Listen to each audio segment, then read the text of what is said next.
You're listening to a Meatsmith Harvest.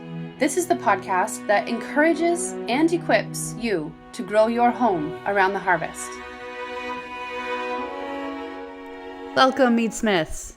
This dialogue picks up where we left off in our last episode's conversation.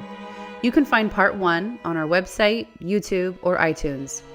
If the content resonates with you, please consider supporting our team by going to patreon.com/Meatsmith and donating a small monthly pledge. This goes directly toward more free media headed your way. Thanks for staying tuned for part 2.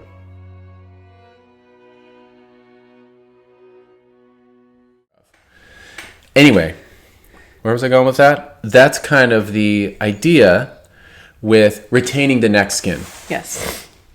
And making it look nice. Mm-hmm. Dry plucking. The tricky thing is that there's always the demand of efficiency in poultry slaughter. Uh-huh. And, you can zip tie the legs and put them in the cone, and that works, and they'll stay in there because their legs are zip tied, and then you can bleed them out, and they just bleed out through their mouth. How do you go through the process real quick? What do you do this is kind of the ingenious little method that the farmer figured out. Uh-huh. And you zip tie them, put them in the killing cone, open up their mouth, bleed them from in the mouth, and they bleed out that way. And it's easy to find if you just look in their mouth. It's easy to find the vein that will bleed. And so you have to have a really thin blade, right? Yes. To kind of poke it back there. Mm-hmm. Without puncturing the skin. Yes. And they'll bleed out that way. And that works. They won't kick out because their legs are zip tied. Mm-hmm. But the trick is you have to zip tie their legs. And that's kind of a fiddly job. And, you multiply that by 30 or 50 ducks, and pretty soon it takes up a lot of time out of the day. And I wanted to try to get a method that would introduce a stunning to take the brain out. And I'm still not sure that it's actually more humane. This is interesting because one thing, when you think about stunning an animal, we think, oh, good, we're going to take the brain out, no pain, right? We're just going to eliminate pain right away. It's like, well, if depending on how many animals you've debrained, as the word it goes, that hurts too. And I'm not, so it's up into the air. So the moral of this is I'm not so sure that the method I've adopted now is absolutely more humane. It is more efficient. And I don't know if it's more humane just because it involves a pithing or a debraining. And that is the conventional knowledge, but man, if you debrain poultry, that's gotta hurt. Ouch. Probably a lot more than a sharp nick of an artery and a slow bleed or quick bleed. It bleeds out pretty quick. Right. But I don't know. Can't get in the head of the animal, so I don't know. But I got this for the debraining, and basically this eliminates having to restrain the bird in the cone with a zip tie or any other method. Because if you take the brain out and then cut the artery, they can't convulse enough to pop out of the cone. And for those of you who harvest lots of poultry, that will have more significance to you, depending on what your goals are. If you want to have a nice intact neck, no lacerations or anything, but you also just want to be able to put the bird in the cone and kill it without having to restrain it in there or hold the head while it bleeds out, or they used to have these bleeding cups, which is basically a hook. It would look just like this. It was a hook attached down here to a coffee can that had concrete in it. You pour thinset in it, so it's heavy. And you hook this. Actually, I would hook this because it's sharp. You hook this in the bottom of the bill of the bird, whether it's a chicken or a duck. You hook it right in there. You cut them, you hook it in, and it holds them down. It's too heavy for them to flip out. Wow. And they bleed out into the cup. Wow. So you could theoretically harvest the blood. Wow. So if you didn't want to do that, because that's another means of keeping it in the cone while just bleeding it out without having to restrain it yourself. Mm-hmm. Killing two birds. Sorry. If you didn't want to do that, but then that's where I found this little guy. Look at him. Looks like a duck. Yeah, that's a neat little... Brilliant. Mm-hmm. And I've got it on twine here. Put it around my neck, kind of long. It's made by Adrenaline.com. Adrenaline. These are duck hunter guys. And they call it the finisher. But I like to call it the pither because it piths or debrains. Gets them in the pith. Uh-huh. And the idea with a duck is you put it in the cone and then with one hand you bring its beak down pretty much right on the front part of its neck. So it's like this. And you feel the back of their head and there's a little arch right where their skull connects to their spine. And that's where this goes. You open it up and you get right in there and immediately you stab their brain or their brain stem maybe and they're dead. Like it's immediate. Mm-hmm. And if you're not sure, just your hand's right there. Touch the eye. If you get a blink, you missed.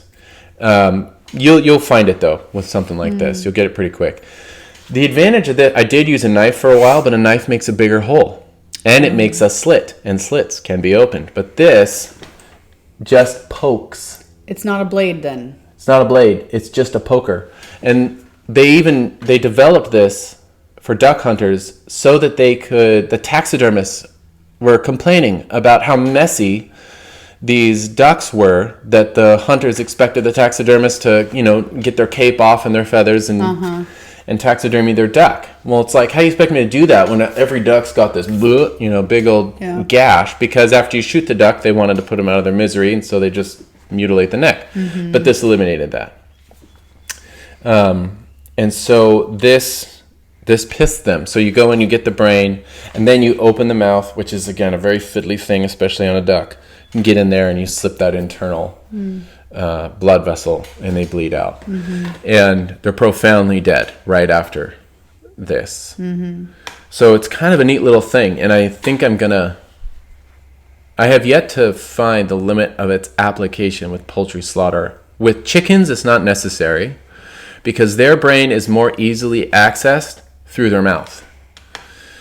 And it's not necessary to do this. The only reason, again, that you would do this is if you wanted to keep their neck skin intact with no external cuts and bleed them out and debrain them in one go. And so you put the chicken in the cone and you pull on its skin towards you, which kind of opens its beak real wide, and you'll see a slit on the roof of its beak.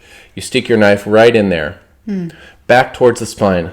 I would say angle it up a little bit, maybe more than you think. And you'll feel they'll jolt, and that means you got their brain or their brain stem. Mm-hmm. And you withdraw, and then you go up a little higher into the mouth, and you'll get the artery. And then you can let go, and the chicken won't flip out. If they do, you didn't get the brain. Mm-hmm. But that you can do all from inside the mouth. Ducks, it's too hard to find. Do they still kill? I happen to know. Do they still they'll kick? Convulse. Okay. Yeah, everything does. They'll have the death throes, even though you've taken the brain out. Mm-hmm. And again, the whole purpose of that is you'll have a gorgeous chicken carcass. Yeah. Beautiful. Completely intact neck. It's really cool. With no breakage in the spine at all. The spine is continuous. Mm-hmm. One particular fancy application that I have yet to attempt with this is a recipe that we can do. And it is the duck à la presse. Pressed duck, if you've seen this. It's where they stick the duck carcass in a space. It looks like a sausage extruder, a sausage press, and you squish it and you get a sauce out of the carcass. Is this before it's been cooked or after? So it's really cool. Okay. Just a little bit of cooked. Oh. And that's where this tool comes in. Because the thing about this sauce, the thing that is so wonderful about it, is the blood. Okay. So you don't bleed out these animals. Okay. You don't bleed out the duck that you're going to cook, duck à la presse. Oh. So it used to be like this horrible thing, I don't even know it used to be this, but this is the criticism I've heard. When you get pressed duck, it's sort of like the foie gras, like they strangle the ducks. It's not cool because they want all the blood to stay in the carcass. Wow. because that is what binds the sauce. It thickens the sauce. Oh, yeah. Ladies and gentlemen. As you know, blood has albumin in it, which cooks like egg. Right. So you end up making a bechamel, essentially whisking. It's so, oh my gosh. Yeah, it's crazy. Wow. But it's the blood that is binding the sauce and thickening it. Mm-hmm. But you don't have to strangle your duck, because, that would not be very nice. Mm-hmm. You can pith it. Okay. I mean, get your pither out. Just don't cut their artery. Okay. You just stab them in the back of the head and don't bleed them out. Okay. You might get a few drops out of the head wound, but you'll get better. You'll get so good at it that you won't even get that. If you really get the target right, you'll just get their brain and you won't. Okay. Wow. And then they will have their blood in them, and then you take that duck and you pluck it. Probably by scalding and defeathering, or maybe if you're extra cool, you will dry pluck it.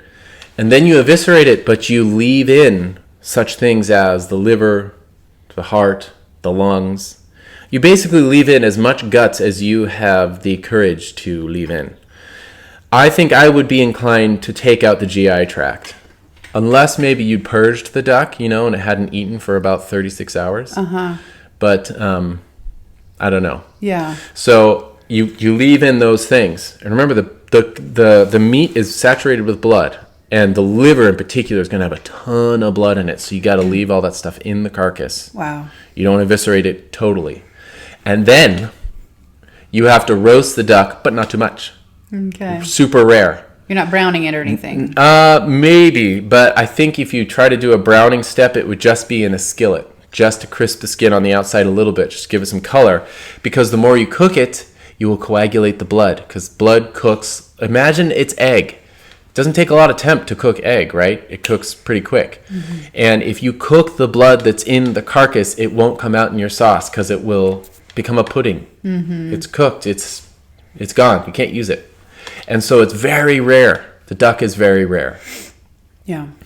And then you take the duck out of the oven, where you've barely cooked it, just on the surface. And then you cut off the back legs, and you cut off the breasts in thin slices, thin, super rare, like almost raw slices. And then you can take those away, and they can be slowly heated, like in a barely warm oven or something, just to bring them up to very rare duck breast steaks. And you take the carcass and you cut it up, all the bones, and you put it in the press. Now, we have a cast iron sausage press that someone gifted us that we have never used, reprehensibly. But it has a screen in it. So it has a cylinder that fits into the primary cylinder that has holes in it for like a fruit press. Mm-hmm. You can put a duck in there. You can put a cut up duck, barely roasted duck carcass in there. Mm-hmm. And then you press it. Bring it down, and you just squish it out. Mm-hmm. And out of what would be the sausage extruding horn will dribble out the blood, the fat, the meat juices, everything will come out of there. Yeah. And you catch it. And then usually what they would do is that at the table, this all happens at the table. The waiter is doing this. You have a pan, and you have already some stock made, right? So you have your little gelatinous stock. Put some butter in a pan, pour in the stock. And some recipes I've seen, they put little just orange peel, just a little bit, little splash of wine or cognac. And you get that stirring on low heat. You never let it boil, right? Because again, think of the blood like egg. It'll separate if you overcook it, just like a bechamel sauce or a hollandaise sauce or something. It'll break. Delicate. Mm-hmm. And so it's not boiling, but it's just warming, and then you slowly pour in the sauce, the blood that you squished out of the duck, and you stir as you're slowly pouring it in, just like this. And it thickens. And now you have, maybe a little bit of salt, a little bit of pepper. You have this thickened duck sauce, and you pour that over the almost raw, very rare, thinly sliced duck breast. Oh my gosh. And all this has been inspired by this little toy. Dun, dun, dun. So we all need to get our duck presses back. Yeah. Because I had always written it off as like, oh yeah, we're not going to strangle ducks. It's just not good. But you can debrain them and they won't bleed out. And you can do this. Yeah. And this is kind of, I very modestly propose that this is kind of revolutionary because it took you a while to find that, because it's not a Frenchy tool. It's a hunter's tool. Wanting to quickly, humanely kill the birds that they shoot out of the air that aren't quite dead yet. So it's combining the Frenchy culinary end of the duck that you are seeking, but without strangling the duck, without breaking the skin, which would not allow this to be... It wouldn't be pretty. An integrated process anyway, right. So this is kind of combining the best of both worlds in some ways. Get it? The finisher. Yeah.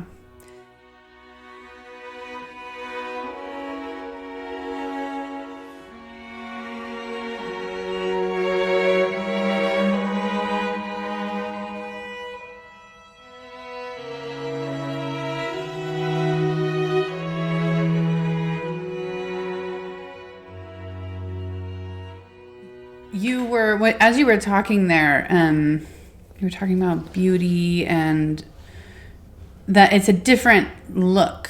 The duck, it's still got its plumage, right? It's like nature's way of packaging something for us, as opposed to like the meat that you get, the chicken that you might get from a grocery store. It has a different look to it. It's packaged very differently. Yeah. And it just reminded me, I'm kind of going abstract here again, but we've talked before, several podcasts back, about veiling. And it just reminded me that there's different ways that we veil our meat. And that the way that we veil it is either for or against the nature of that meat. And there's a modest way to veil, and there's an immodest way to veil, if you catch my drift. And that ushers in a certain kind of beauty, that's, I think so, kind of an extension of the life that you attempted to give it. Yes. Well, if we're going to continue along that abstract route, I would say that definitely the poulet de Bresse with the neck feathers and the feet that are still blue because they haven't been scalded at a high enough temperature to peel the feet. Oh, wow. So it's minimal processing, right. That those things, or even dry plucked. Yeah. Right. Sorry. It could be dry plucked. Yeah. I have seen them manage to do, I think they like blow dry the feathers or something. They get them to pop again. Okay. I don't know how they do that, but on the neck. There's something about that the veil, which let's say the veil is this slight barrier between you and the edible contents of the bird, right? So in that sense, the feathers are this minimal processing. If you wanted to make stock out of the feet, you would need to scald them a little bit and peel them. You'd need to scald the head if you wanted to use the head and the neck for gravy or for stock, and then you'd have to pluck it by hand. So there's this barrier, but that veil that is maybe presenting this hurdle between you and the protein is actually reminding you of what the bird is. So it's actually revealing something. Yeah. The birdness of the bird is intact. And I think that the grocery store chicken, on the other hand, is what's the word I'm looking for? It is unimaginatively explicit. It's just meat. Here it is. Like, it's right there. It's naked. Yeah. See the whole thing. Well, yeah. People use the word pornographic for meat. Yes, sometimes. There you go. Yeah, it's totally explicit. This is meat. Just eat it. There's nothing between you and it. And ironic, right. It's immediate. And that is the purpose of all commodity form of butchery and stuff, is to make it look infinitely, effortlessly edible, like right away. That's why you only see really steaks and maybe some roasts in the grocery store. It's like broil or fry. That's it. All tender, all fatless, you can cook it all absent-mindedly and get it as quickly into your person as possible. So it has this promise of immediacy, accessibility, and convenience. And so they've taken down all the hurdles, but actually they've completely obscured the nature of the animal in the process. So in the name of this explicit, direct, access of this protein, you have you've ambiguated, you have obscured the creature itself, and so it's actually not that explicit. It's actually obscuring in the same way that like pornography is, like, right? It doesn't show enough. It's kind of like a fetish of just the meat, just that one thing about the chicken. I don't want to hear about its feathers, the fact that it has a red comb and a white feathers and blue feet. I don't want to hear that. That's extraneous. I just fetishize the lean, boneless protein. And it's like, no, actually, it's a lot more to a chicken than lean, boneless protein. There's a lot more going on there.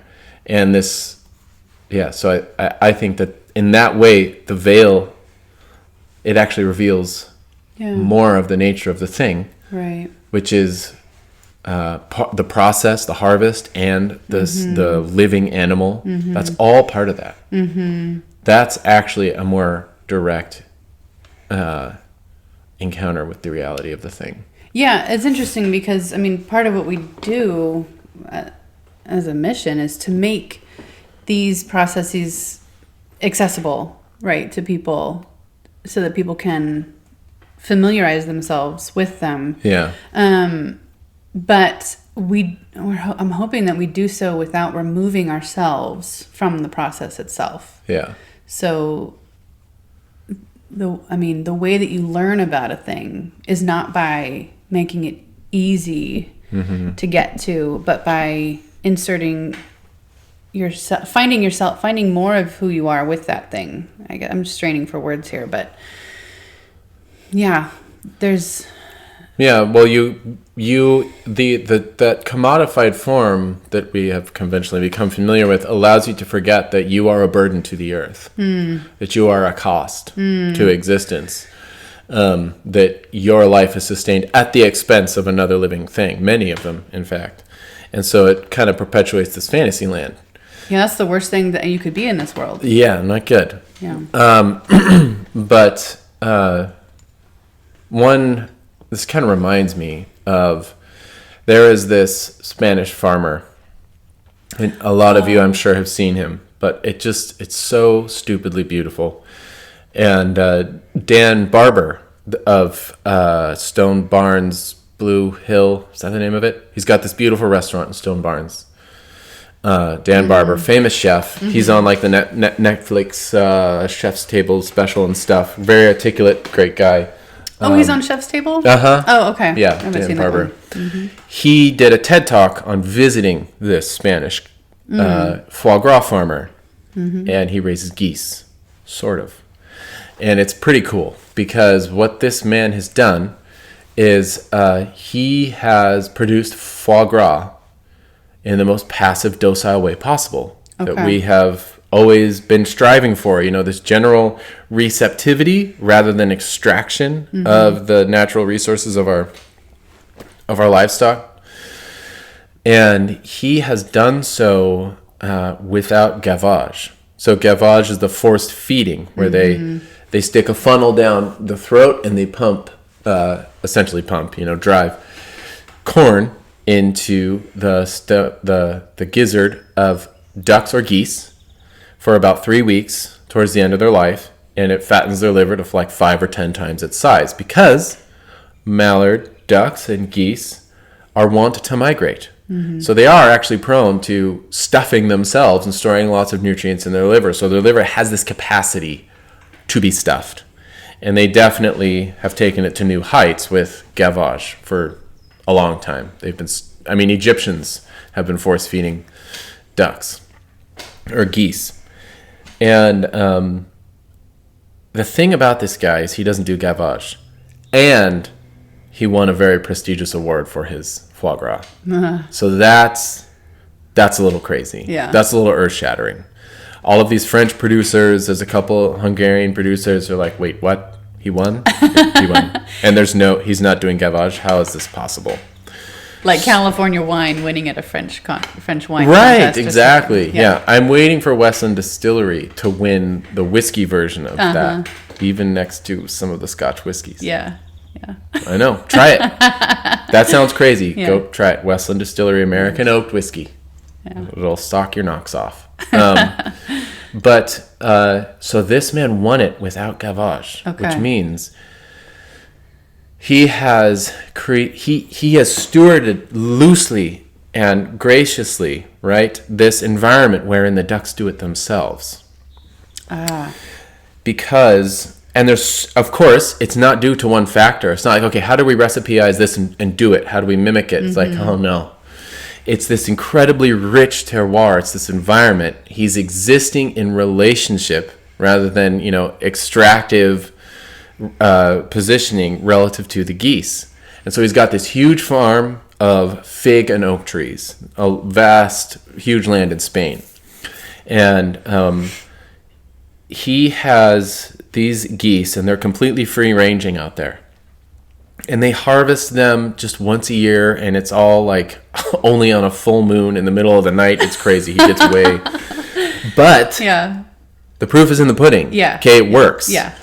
And it's so beautiful to hear him articulate it because, and Dan Barber really hits on this in his talk. It's really good. They only eat foie gras once a year in his family. Oh my gosh. And that's right now. Yeah. It's Easter. Okay. Because it's not this. The reason you would do gavage is because you kind of want it. You want your little Italy back there, right? You want to be able to eat salami whenever you want. You want to be able to eat foie gras kind of whenever you can, as much as possible. But if you're going to follow the path of nature, then you wait until their migratory instinct kicks in and they want to stuff themselves anyway. And the only way they're going to do that is if they have some wild goose genetics still in them. They still have the impulse to migrate. So this guy, one of the proofs that he has developed this inviting terroir for the passive production of foie gras is that wild geese stop by on his land. It's a goose paradise. Yeah. And so geese come, and they're wild, and they fertilize his domestic geese. And so he has wild geese blood mixed in with his domestic flock. And they do this every year. Okay. And then they go out and they forage and they're eating these oily, fatty things, right? Like acorns and olives. And I think he's even got fig trees out there. Oh my gosh. And they're fattening. And for a while, he was saying that the way he prepares the foie gras, I think it's just confit. And it's not seasoned at all. No salt, no spices, nothing, no pepper. Mm-hmm. And you should hear Dan Barber describe it. He was interrogating this man like, what? I taste star anise in this. I taste pepper. He's like, no, we didn't put it in there. I taste salt. And he takes him outside and he shows him, see this plant?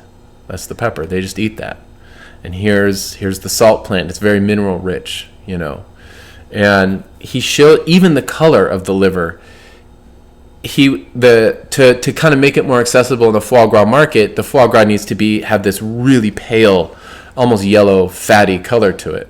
But a liver is dark and burgundy, and his were on the darker side. And so to make it more acceptable, he planted this other herb, which tends to grow wild anyway, and it colored all the livers yellow.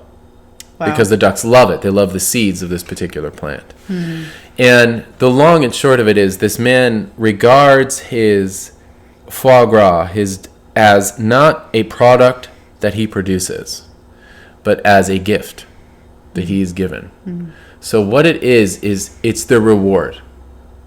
He said, what the foie gras is, it's God saying, you did good work. Mm-hmm. Here you go, fatty goose liver. Yeah. Because you were docile, and you stewarded this intricate relationship between the wild geese and the land and the olive trees and your geese, and you did it so well that you get this gift. Yeah. And it's like that's the kind of agrarianism I'm talking about. That's so romantic. To be gifted with foie gras. Yeah. So I can't remember why I started talking about that, but that would be the ultimate expression of this whole docility of the harvest and of husbandry that we're always trying to talk about. Like, you want to be docile and take cues from the carcass of the pig as to how it should be cut, rather than forcing it into these cylindrical, denuded shapes that sell well, and the result being, you create a mountain of trim to sell these fetishized little boneless, fatless cylinders. It's like, no. You need to receive in gratitude the entire yield of the pig, because the whole thing is given to you. And that seems to echo as the right way to think even about raising the pig. Like, you want to be docile to its nature and provide the things that it needs. And then you will be, we always say this, you're rewarded with more than you can handle. The gift is, again, this burden of abundance, that it might have been a lot of work, to raise the pig or the goose or whatever it may be, but there is this overwhelming sense that at the end of it, when you're harvesting or when you're eating, that I'm getting more out of this than I put in. There's actually extra here. And that's the gift of beyond. And the way that he sees that in his foie gras is so compelling. Yeah. Because it removes the limit on the extravagance of the gift that you can receive. If you how far can your docile stewardship of your land and your animals take you? And there's no limit. Yeah. Like, that might. Yeah. We don't know. You just have to start doing it. How many people do you know you would say truly share your back to the land values? Or your passion for home-scale craft meat curing? Or simply love the multifaceted beauty of a good meal as obsessively as you do? Maybe a handful? At farmsteadmeatsmith.com, we've created an online community of hundreds of omnivores from around the world, and a platform for them to learn from and inspire one another. In addition to our major semi-annual hands-on educational event, The Family Pig, here at our Pacific Northwest homestead, over at farmsteadmeatsmith.com, we host a purely digital membership program with an archive of film and textual resources years deep now, for you to dive deeper into your food journey with. And both our classes and online program include access to our private community Facebook page for your continued education and fellowship. We've been told that our classes are life-changing and the membership program unparalleled in quality and quantity. To get a taste of our education, search farmsteadmeatsmith.com and our YouTube channel for our free films, conversations, and downloads.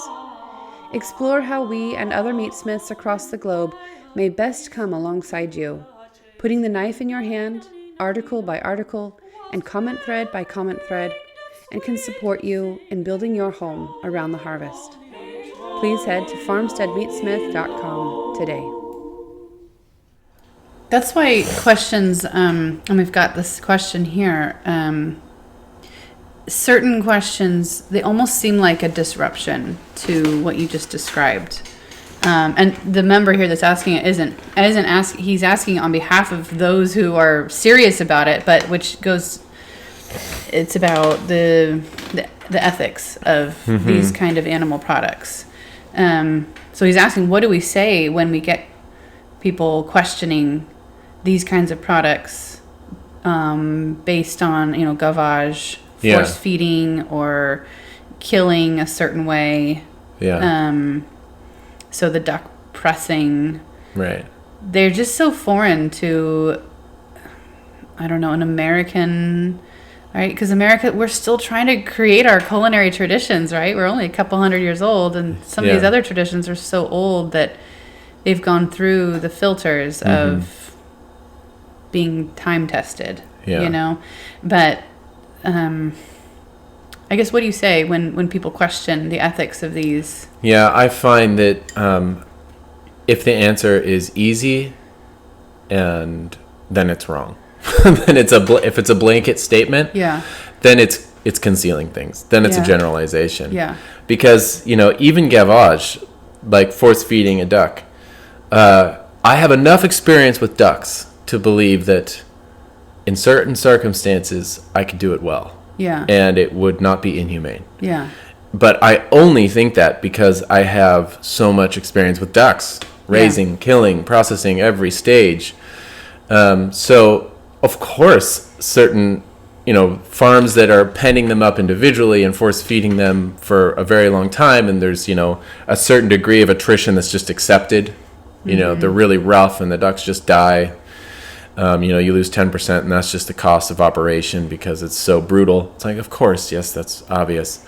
But you have to go there. Like, really, it's the criticism of these blatant statements is estrangement from the process. Yeah. Estrangement from the harvest, again, which is why I love these harvesting methods, these slaughtering methods that make the process obvious to the consumer. Like, there's feathers on the bird. Oh, this must have been plucked. Yeah. And just that little bit of insight into where this animal came from, that it was a living thing, makes you a little more knowledgeable in the most basic, like, terrestrial part of the food chain sense. Like, you can't just walk around blissfully ignorant of all this. And so I think, especially since what they do now, and I know this has got to be part of the strategy, because generally cruelty to livestock is difficult. It's cruel, but it's also kind of hard because you're fighting against them constantly. And so it's inefficient to be cruel.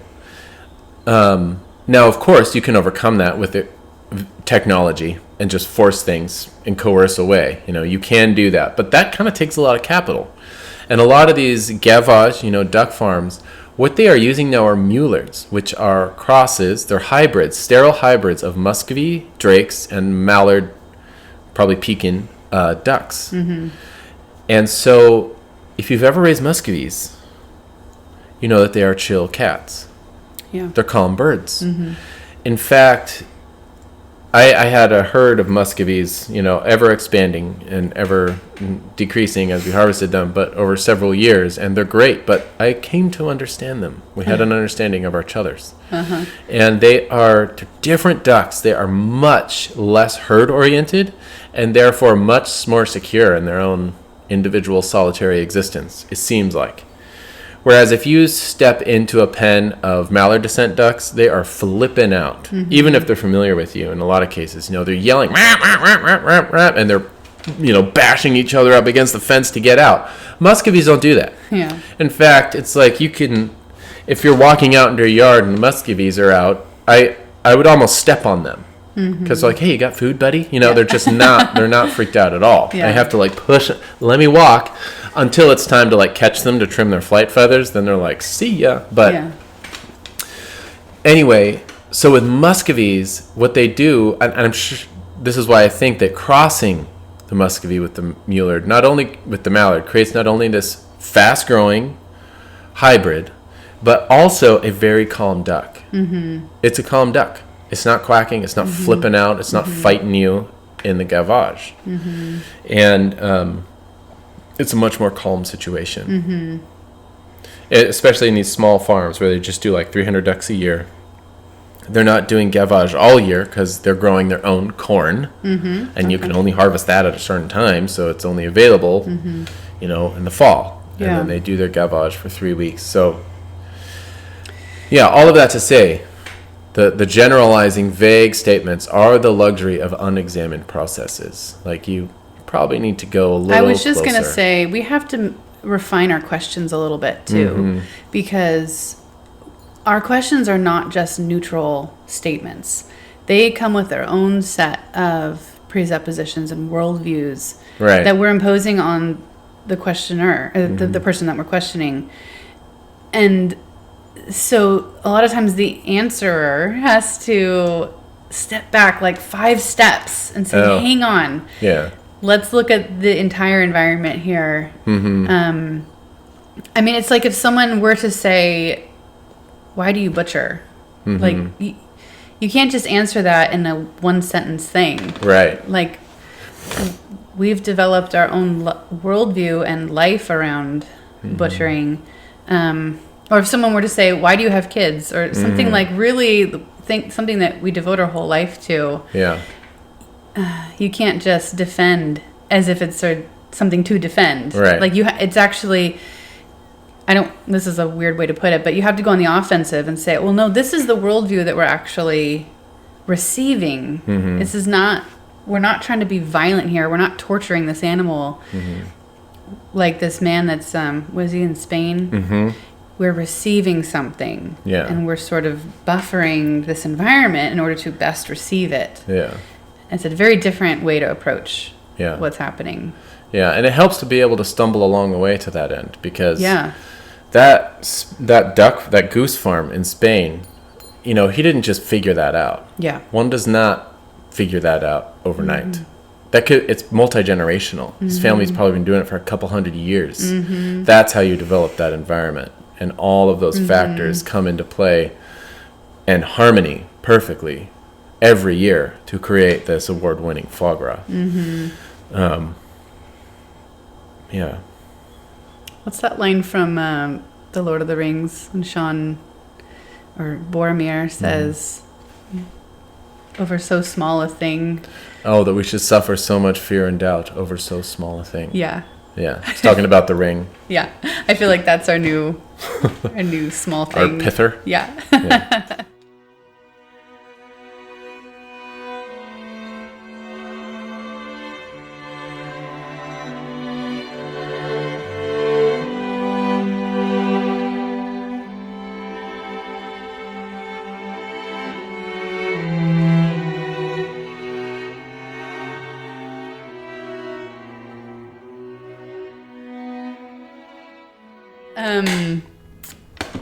So I wanted to get to Confit before we end the episode. Speaking of ducks. Can we talk about, in general, what is Confit and how do we preserve meat with it?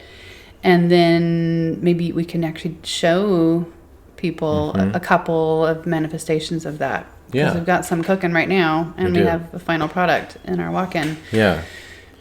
So confit is something that's preserved.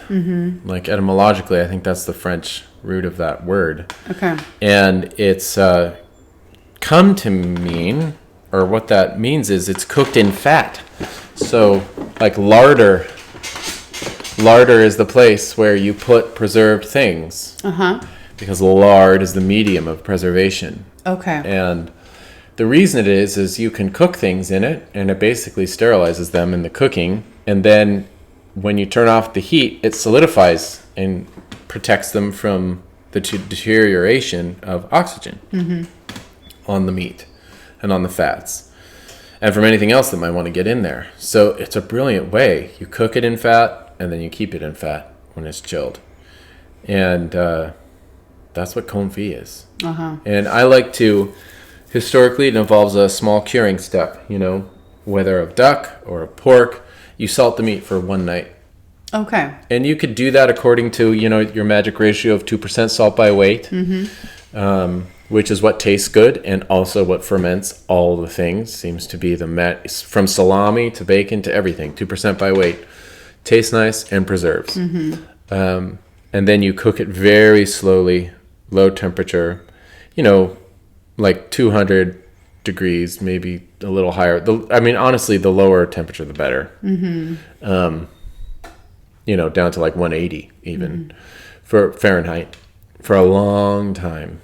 And that cooks the meat. And then it could be just as easy as taking that pot, ensuring all the meat is below the surface of the fat, and putting it in your fridge. Done. And then you just pull things out of it. And you could melt the pot a little bit and make it easier. And don't rinse off the fat that's on the outside of the meat, You fry it up in the fat that's still sticking to it, just to brown it, because it's already cooked. And it's delicious. You can do it to anything. I'm doing it to pig feet and tails right now.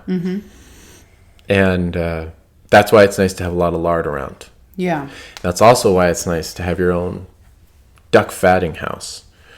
Because ducks, in particular, if you are really intentional about finishing them on corn and letting them live long enough, 24 weeks or so, they'll put on a lot of fat. They'll be very fatty, and it's possible to cook and preserve a duck in its own fat. Mm-hmm. And duck fat is so special, and it's so delicious. Pork leaf lard is also very special. It's more neutral in flavor. It's just neutral. It's like this unassuming oil that you can use sweet as shortening in sweet pastries or in confit. Yeah. As something savory or sweet. It can be anything. But duck fat is a little more flavorful, especially in a confit when you've salted the duck a little bit and that seasons the fat. It's more savory.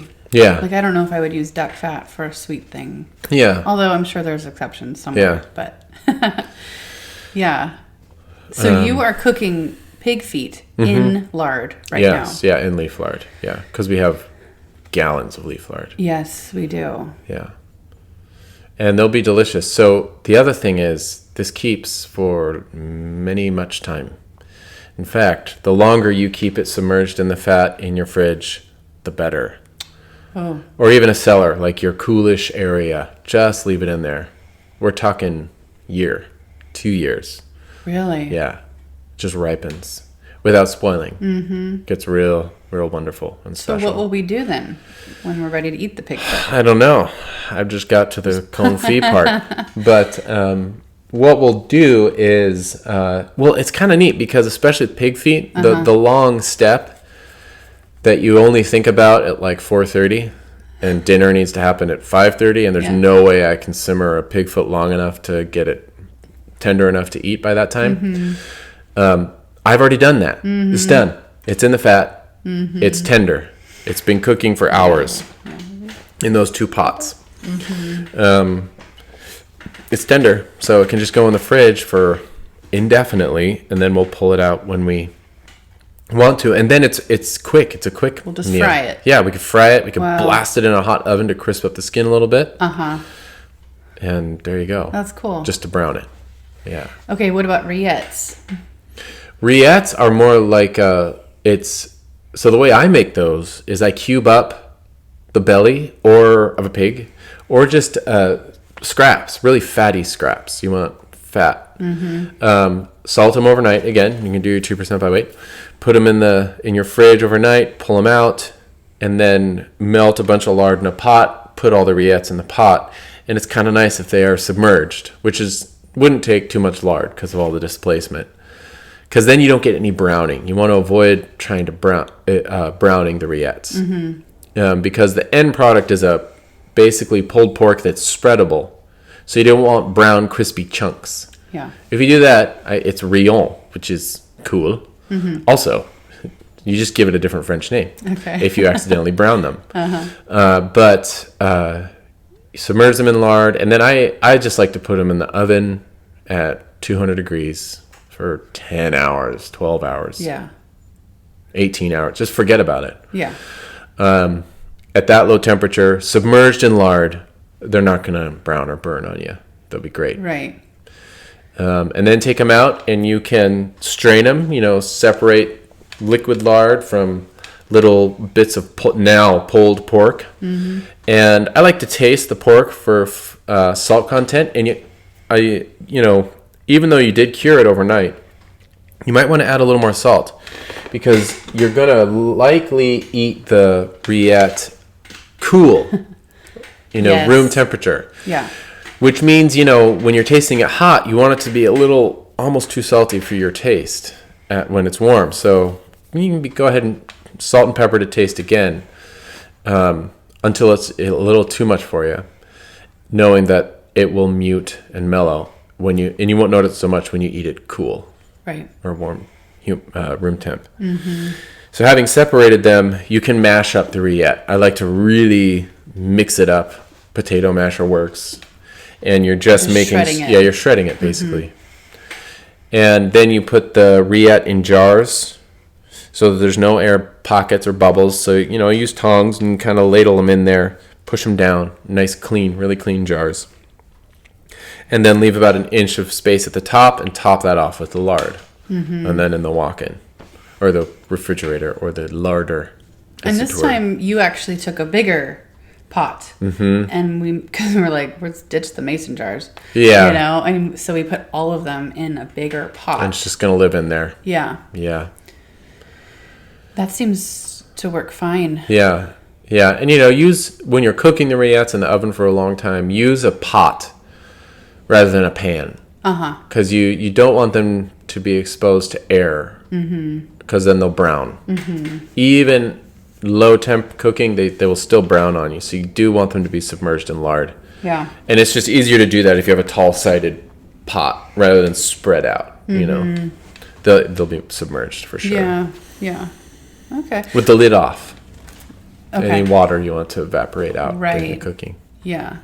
And then once you have them, you can spread them on toast.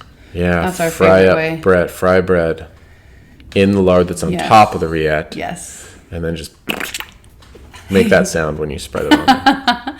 The kids gobble it up. Yeah. Yeah, it's super yummy. And it's really good with fried bread because that's the triumvirate. You need that crunch. Yeah. You need the crunch when you have the fat. Fat is balanced by sour and crunch, I think. We do have a demo of this on our Anatomy of Thrift series. You show rillettes. Right. And the third one, Fat and Salt, is the name of that one. Yeah. So look it up. It's a pretty little demo of how you make rillette. You can see it on YouTube or on our website. Yeah. Yeah. I wanted to really quick. How much time do we have?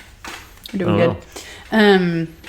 Speaking of fat management, I did my own experiment, which is you can grab it. Yeah.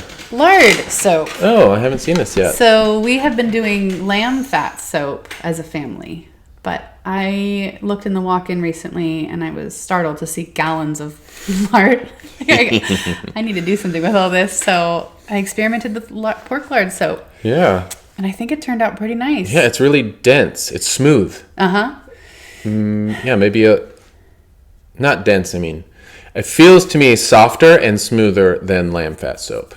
Yeah. Just to touch right now. Like my hand is a little oily right now. Well, and I'm paying more attention.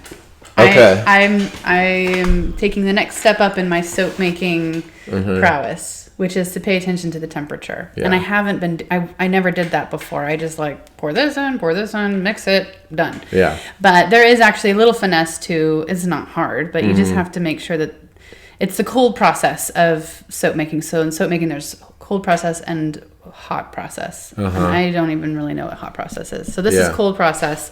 And you just have to make sure that your lye mixture and your fat mixture, your lard, are about the same temperature. And that is usually between 120 and 140 degrees. Fahrenheit. Around 130 degrees. And I don't think I was I might have even mixed them when one was at 160 and one was at 115. I wasn't. But if you can keep them the same, in fact, we had a question on our membership Facebook table, Meatsmith table Facebook group, and I never got to it. But someone was asking about lard, the lamb fat soap, and it was turning out a little grainy, which I have experienced before. Yeah. And I think it was because the temperature needed to be attended to a little better. We'll find that post and get that answer. That's what I would have answered. I never got to it. But this turned out really nicely because I think I paid more attention to the temperature. That's cool. But I'm excited because now I know what to use all of our excess lard with. Yeah. But that was my little discovery. Yeah. And before we sign off, is there anything else we wanted to mention? We've got Family Pig June tickets still for sale. Oh, good. Please come if you've been considering coming for a while. Come to the Family Pig. Yeah. We'll be making pate and blood sausage and lots of goodies. Yeah, crepinettes. Yeah. I feel like we're in Holy Thursday right now. It's our Triduum. And after we sign off, it's like Triduum begins in full for us. That's right. Sort of letting down, but it's been a good Lent, I think, as we enter into the Easter, the Paschal mystery. Yeah. And it's going to be fun. I'm really looking forward to creating the duck fatting house. So I'll try to. Yeah. I have lots of design ideas again that will make things like specifically fatting poultry simple. Very doable. So I'll keep everyone up to date of that. Part of my strategy is to build it with wood from my property that I've hand hewn, because I've got several beams already. And I think one of the things that a duck fatting house should be is sublimely beautiful. Yes. Yeah. I kind of think all buildings should be that. if it can be helped. Yeah. And usually it can't. We just need to get stuff done and get it up. But I think one of the keys to that efficiency, we're talking about the well-ordered homestead, is if the buildings are places you like to be in. Yeah. And you don't even notice it, but abstractly you feel more human in them. And you're more likely to be there. Yeah. And to do what needs to be done there in a purpose-built building. One of the purposes is to accommodate the human. And so I'm trying to, I'm going to do that. I want it to be beautiful. And to me, that means simple, actually, and pure. I want some joinery and some hand-hewn beams. So rough, simple, and pure. Now, I don't mean ornate, because I can't do that yet. Yeah. Someday, but... Simple can be beautiful. Yeah, definitely. The other thing that has been inspiring us to, because I find we constantly talk about fat, and we're actually amping up our fat needs. Yeah. Is this keto diet that I've been experimenting with. Yeah. And I don't want to say that I'm full-blown ketogenic, because I know there's more rigor that needs to be done that I'm inching toward. But I have been actually eating basic ketogenic ingredients, so I've eliminated all of like no carbs, no grains, no starch, potatoes, no sugar, none of it. Which is it's been quite a it's been a Lenten. It's been part of my fasting, which is new for me. And but I have to say I feel good. I've been trying to address certain symptoms, and I think it's been really good for us. Good for me. I've been eating so much fat. It's awesome, because all I've been trying to do is cure a bunch of fat. Yeah, I know. For years. I know. I need a little. It's good to have the extra help. Yeah. In consuming it. Yeah. So we're gonna get lots of lardo, lots of papricovana suonina, and salo. Yes, and all those mingalitsa bits that are still kind of confit. Yeah. So Massive it's been good. Amounts of fat consumption going on. It's kind of crazy, that you can be eating so much fat and yet be shaving off a lot of the the excess fat of your own body, and just you feel more alive in some ways. Nutritionally, I feel like I'm building myself up in a different way. So I just wanted to mention that, because it's a new journey, new part of the journey, I think. That's great. It's an added element to our family life. I think if we were just going to be docile to even the home garden and the family pig as, our sources of food, that's the keto diet. That's almost totally ketogenic. Yeah. Especially if it's a lard pig. Yes. Got the garden, the pig, and the cow. Yeah. That's keto. Yeah. Maybe some avocados thrown in. Pretty much, yeah. From California. Right. Yeah. But and the kids need their bread, so I love still making the home bread. Yeah. There's a few little, and the potatoes, we're growing potatoes. That's good for them too. Yeah. And the occasional rice evening. Apparently, but children need the carbs. They do. For a little bit. They just do. They have so much energy. Yeah.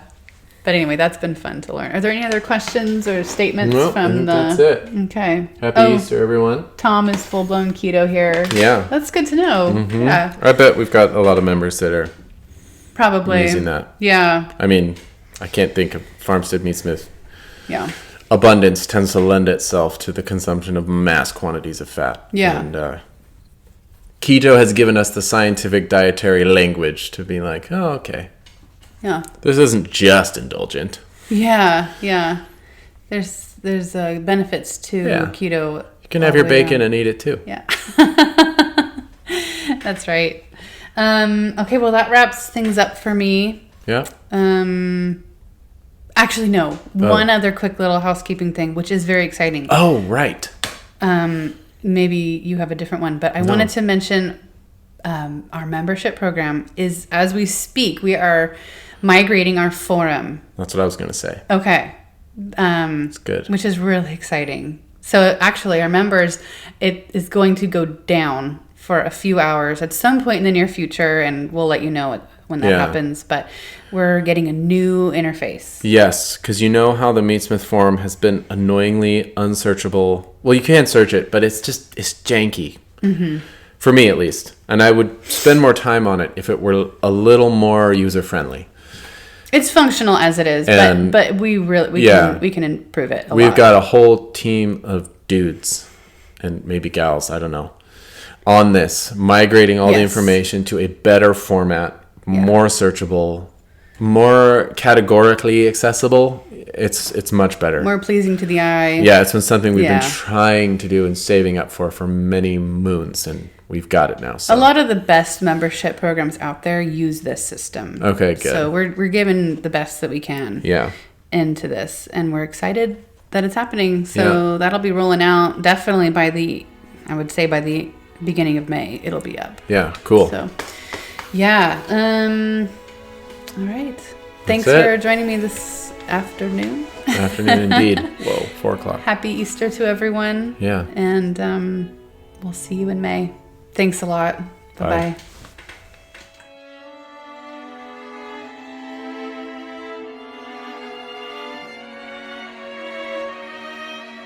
You can receive updates on all our brand new content as it's released by signing up for our email newsletter. Free download of Brandon's thoughts on meat cookery included. Go to farmsteadmeatsmith.com and sign up on the homepage. Thanks again for listening, and keep in touch.